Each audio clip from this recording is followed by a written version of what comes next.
Assalamualaikum warahmatullahi wabarakatuh. Sahabat Komariah Link dimanapun Anda berada. Alhamdulillah jumpa kembali dengan saya Kokom Komariah. Hari ini kita akan kembali berbincang tentang tuntunan akhlak budi pekerti yang utama, yaitu tentang ingat kepada Allah. Sebagaimana dikatakan dalam Al-Quran surat Al-Imran 191 yang berbunyi, A'udzubillahi minasyaitonirrajim, Bismillahirrahmanirrahim. Alladzina yad'kurunallaha qiyaman wa qu'udan wa 'ala junubihim wa yatafakkaruna fi khalaqis samawati wal ardi.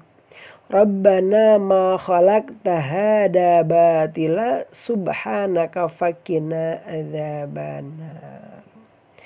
Mereka yang selalu ingat kepada Tuhan baik di waktu berdiri, duduk, dan waktu tidur, serta senantiasa memikirkan alam kejadian langit dan bumi. Mereka berkata, ya Tuhan kami, bahwa sesungguhnya Engkau tidak menjadikan ini semua dengan sia-sia.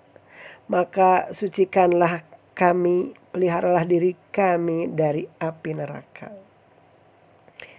Ingat kepada Allah harus selalu kita jaga. Harus selalu kita sadari. Sebagaimana dalam sebuah hadis, adalah Rasulullah SAW itu selalu ingat kepada Tuhan di tiap-tiap waktunya. Jadi tiap saat, tiap waktu selalu mengingat Allah. Atau istilahnya zikir. Karena zikir atau mengingat Allah ini merupakan hisnul mukmin atau benteng seorang mukmin dari kekuatan-kekuatan di luar dirinya. Terutama sekali kekuatan iblis yang nyata dan benar-benar ada, walaupun tidak kasat mata.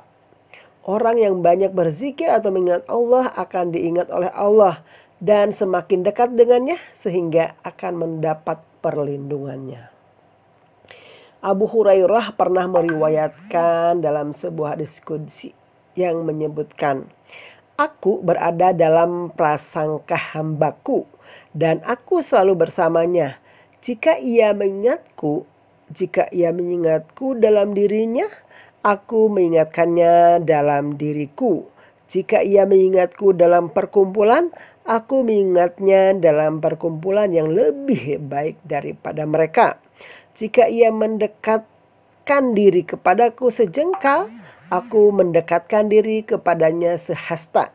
Jika ia mendekatkan diriku sehasta, aku mendekatkan diri kepadanya sedepak. Jika ia mendatangiku dalam keadaan berjalan, aku mendatanginya dalam keadaan berlari. Ini dalam sebuah hadis Bukhari dan Muslim. Artinya Allah kalau kita dekati, kita mau meminta, maka akan dekat sekali, lebih dekat daripada yang kita lakukan. Mengingat Allah dan diingat oleh Allah akan membuat hati seseorang menjadi tentram. Allah berfirman, orang-orang yang beriman yang hati mereka menjadi tentram dengan mengingat Allah, ingatlah hanya dengan mengingat Allah hati menjadi tentram. Dan orang yang hatinya tentram adalah orang yang beriman dan mengerjakan kebajikan. Mereka mendapat kebahagiaan dan tempat kembali yang baik.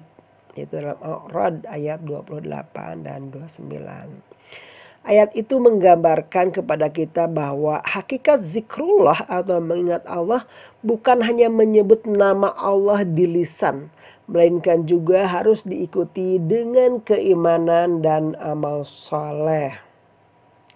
Artinya orang yang berzikir, yang mengingat Allah harus yakin bahwa Allah selalu hadir dan memantau semua perbuatannya. Bahkan pemantauan ini tidak hanya secara lahir, tetapi juga secara batin. Sehingga motif dan tujuan dari perbuatan tersebut atau yang kita ungkapkan itu bisa terdeteksi oleh Allah. Dengan adanya keyakinan akan pemantauan seperti ini, seseorang akan selalu mawas diri agar tidak terjerumus pada hal-hal yang tidak diridhoi oleh Allah Subhanahu wa Ta'ala. Zikir atau mengingat Allah akan menuntun seseorang menjadi manusia beriman dan rajin beramal soleh. Karena sebelum merasa dilihat oleh orang lain, ia telah meyakini bahwa ia sedang dan selalu diawasi oleh Allah Subhanahu wa Ta'ala. Orang seperti inilah yang apabila disebut nama Allah akan gemetar hatinya. Dan apabila dibacakan ayat-ayatnya kepada mereka, bertambah kuat imannya dan hanya kepada Tuhan mereka bertawakal. Itu dalam surat Al-Anfal ayat 2. Sehingga orang yang telah mempunyai keyakinan dan takut kepada Allah, percaya kepada kebesaran dan kekuatan Allah, maka dimanapun juga dia berada, bagaimanapun juga keadaannya yang tengah ditempuhnya, apakah dia sedang sakit, senang, tentu dia selalu ingat kepada Allah. Lantaran dia tahu bahwa peristiwa dan keadaan yang sedang dihadapinya tidak datang atas kehendak Allah semata. Kalau dia sedang menderita, sakit atau susah, tidak ia berkeluh kesah, mengaduh, tapi segala penderitaannya itu ia tanggung dengan sabar. Ia ikhlas bahwa sakit itu adalah pemberian Allah juga dan merupakan ujian yang harus dihadapi. Sebagaimana dia telah memberi kesenangan di dunia ini, memang tidak ada yang tidak merasakan sakit. Semua manusia mesti mendapatkan sakit dan senang. Sebab ingatnya kepada Allah, maka segala penderitaan yang berat menjadi ringan dan dia hanya mengharap pertolongan Allah semata-mata. Jadi pada dirinya sudah tertanam bahwa apapun yang datang menimpa, apapun yang dia terima, apakah itu kesenangan, apakah itu musibah, itu semuanya datang dari Allah. Dan Allah lah sebaik-baik pembuat skenario. Dan saya berkeyakinan bahwa ketika Allah memberikan ujian, ketika Allah memberikan musibah, ketika Allah memberikan cobaan, itu semuanya ujian dalam rangka meningkatkan derajat kita. Sebagaimana ketika kita ujian ke SMP, maka itu akan semakin tinggi derajatnya, levelnya ke SMA. Ketika SMA untuk ujian untuk kuliah dan sebagainya. Jadi ujian datang, maka kita hadapi dengan sabar, kita hadapi dengan ikhlas, maka itu akan meningkatkan derajat keimanan kita kepada Allah Subhanahu wa Ta'ala. Jadi orang yang selalu ingat kepada Allah, jika ia mendapat kesenangan atau keuntungan, tidak pula takabur, tidak sombong, tapi ia bersyukur atas pendapatannya. Ia juga mau mengeluarkan setengah kekayaannya untuk orang lain. Sebagian pula untuk membela agama Allah. Dia tahu bahwa kesenangan dan keuntungan bukan hanya karena kepintaran, kepandaiannya saja, tetapi Allah yang Maha Pemurah yang senantiasa melindungi dan memberikan segalanya. Sebab itu dia tidak segan untuk menolong temannya yang kesengsaraan, tidak berat untuk berkorban guna di jalan Allah, juga segala gerak-geriknya hanya pertolongan dan petunjuk Allah lah yang diharapkan. Sebagaimana dalam kisah sejarah diceritakan, ketika baginda Nabi dan Abu Bakar telah sampai di tempat persembunyiannya di Gua Sur dalam perjalanannya hijrah ke Madinah, tampaklah oleh Abu Bakar orang kafir yang hendak mencarinya. Ia telah berkeliling dekat gua. Sebentar lagi kelihatan dua orang telah dekat benar dengan tempat persembunyiannya. Hampir saja mereka masuk ke dalam gua, tapi beruntung tidak jadi lantaran hatinya ragu-ragu dan melihat di pintu gua itu penuh dengan rumah sarang laba-laba. Konon bahkan dalam sebuah cerita, seandainya orang yang mencari mereka tunduk sedikit, maka akan terlihat Nabi Muhammad dan Abu Bakar. Tapi di sini pertolongan Allah kembali datang. Sehingga Abu Bakar waktu itu sudah sangat khawatir. Demi nyata dilihat oleh Abu Bakar hal keadaan yang sangat mencemaskan hati. Ia pun berkata kepada Rasulullah, "Wahai Rasulullah, sampailah agaknya waktu kita sekarang. Inilah saatnya kita terbunuh oleh orang-orang yang durhaka itu. Cobalah lihat, orang-orang itu telah hampir ke tempat ini dan akan masuk pula." Melihat kecemasan Abu Bakar itu, baginda Nabi berkata, "Jangan engkau cemas, hai Abu Bakar. Jangan pula takut, ketahuilah bahwa Allah ada beserta kita. Innallaha ma'ana.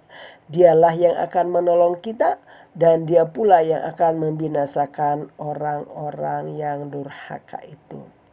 Mendengar rayuan dan hiburan Rasulullah, maka Abu Bakar lalu tenang kembali. Tetapi hatinya segera lalu berdoa kepada Allah agar ditolongnya dari segala mara bahaya. Itulah sekelumit kisah bagaimana Nabi Muhammad yakin, Nabi Muhammad percaya bahwa Allah senantiasa membersamainya, senantiasa menolongnya, tidak akan meninggalkan hambanya dalam kesulitan. Siapa nyangka ketika mereka masuk ke dalam gua, ternyata di sana terlihat sarang laba-laba, sehingga tidak mungkin menurut pandangan orang yang awam, mana mungkin orang bisa masuk ke gua sementara di sini ada sarang laba-laba. Kalau mereka masuk maka sarang laba-laba itu akan rusak. Nah, disinilah peranan Allah. Tangan-tangan Allah lah yang menggerakkan pertolongannya untuk melindungi hambanya yang dicintai. Akhirnya mereka pun selamat dari incaran musuh. Mereka bisa mencapai tujuan. Itulah kalau kita sudah yakin, sudah percaya dan selalu ingat kepada Allah, maka pertolongan Allah pasti dekat. Pertolongan Allah pasti datang. Yakinlah kepada Allah, ingatlah Allah dalam segala situasi, ingatlah Allah dalam keadaan apapun, maka Allah pun akan senantiasa mengingat kita dalam keadaan kesulitan dan seberat apapun yang sedang kita hadapi. Buat Allah tidak ada yang tidak mungkin, buat Allah segala sesuatu tidak ada yang mustahil. Allah tinggal menyatakan kun fayakun, maka jadilah, maka terjadi apa yang diinginkan oleh Allah Subhanahu wa ta'ala. Itulah sahabat Link Komariah yang berbahagia. Saya ucapkan terima kasih atas segala perhatiannya. Mari kita menjadi orang yang selalu ingat kepada Allah, supaya keyakinan keimanan kita terus bertambah dan terus bertambah, sehingga suatu hari kita akan berjumpa dengan Allah yang kita rindukan, dengan Nabi Muhammad yang kita inginkan berjumpa. Billahi taufiq wal hidayah. Wassalamualaikum warahmatullahi wabarakatuh. Jangan lupa sahabat Komariah Link untuk subscribe, like, and comment.